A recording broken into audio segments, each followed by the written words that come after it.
आप फॉलो करिएगा कि अब जैसे आजकल बड़ी सारी मेडिटेशन और माइंडफुलनेस की एप्स चली है, जस्ट फॉलो द लिसनर और सोचिए और आपको खुद ही लॉजिकल डिडक्शन से काफी सारे सवालों के जवाब मिल जाएंगे। गूढ़ मंत्र ये है जो स्वामी जी कहते हैं स्पिरिचुअल वननेस का, फंडामेंटल यूनिटी ऑफ एग्जिस्टेंस है, एक शक्ति है, उसी के मैनिफेस्टेशन से मैटर होता है, उसी से फोर्स आती है, उसी से बीज उगता है, उसी से ये पत्ती निकली, उसी से ये बॉटल की प्लास्टिक भी निकली है जो कि शायद कम कॉन्शियसनेस उसमें होगी, कोई कुत्ता बिल्ली यहाँ घूम रहा होता है उसमें थोड़ी कॉन्शियसनेस बढ़ जाती है, हम लोगों में ह्यूमंस में कॉन्शियसनेस और इवॉल्व हो जाती है। स्वामी जी कहते हैं अमीबा और भगवान बुद्ध एक स्पेक्ट्रम पे हैं, कि वही अमीबा का इवॉल्व स्टेट लॉर्ड बुद्ध है, और कहते हैं रिवर्स भी ट्रू है कि अमीबा में डिवाइन पोटेंशियल ऑलरेडी है to become Buddha.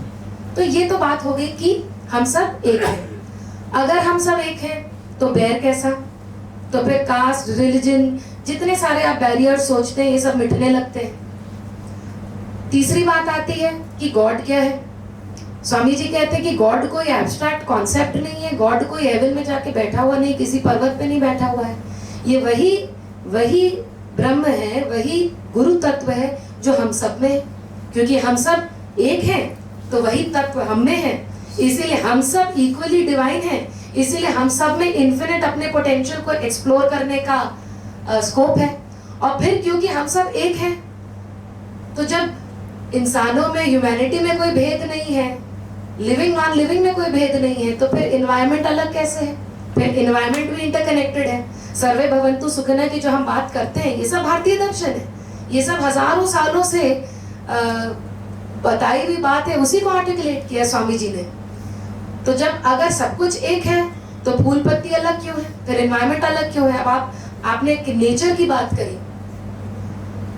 Environmental degradation और एनवायरमेंट क्लाइमेट चेंज एक बहुत बड़ा मुद्दा है। स्वामी जी की यूनिवर्सल टेम्पलेट एक बहुत बड़ा सोल्यूशन है ये समझने के लिए कि जितना पोल्यूशन का जितना मामला चल रहा है, ये लखनऊ में ज्यादा, बाराबंकी में कम और दिल्ली में ज्यादा तो नहीं, सबका एक ही प्रॉब्लम है, इसका एक ही सोल्यूशन है, उसका कलेक्टिव सोल्यूशन है। And it comes back to that गूढ़ मंत्र कि हम सब एक हैं, हम सबके चैलेंजेस एक हैं। तो अगर एनवायरनमेंट की चीज है तो हमसे इंटरकनेक्टेड भी है, वो हमारी शेयर्ड प्रॉब्लम भी है, उसका सोल्यूशन भी हमारा शेयर्ड है। और फाइनली आपने बात करी कि युवाओं को क्या मैसेज है,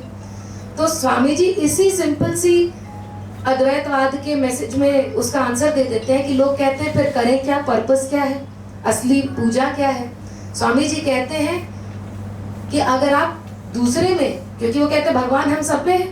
तो अगर भगवान हम सब में है तो अगर आप एक किसी भी दरिद्र नारायणी, किसी भी गरीब की अगर सेवा करते हैं, निस्वार्थ भाव से करते, बिना अहम के करते, बिना सेंस ऑफ सेल्फ के करते हैं, क्योंकि आपको पता है कि ये सब तो इल्यूजन्स है, मैं तुम ये तो सब एक ही है, तो अगर आप उस भाव से किसी की सेवा करते हैं तो वही असली वर्शिप है, वही असली पर्पस है।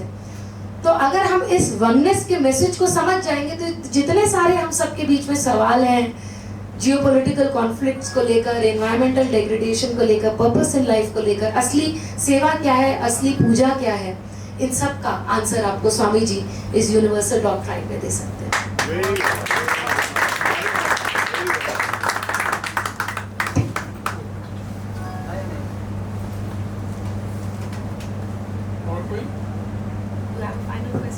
आपको सही पापा जी सोच रहे होंगे कि अभी पूछो बाद में पूछो। स्वामी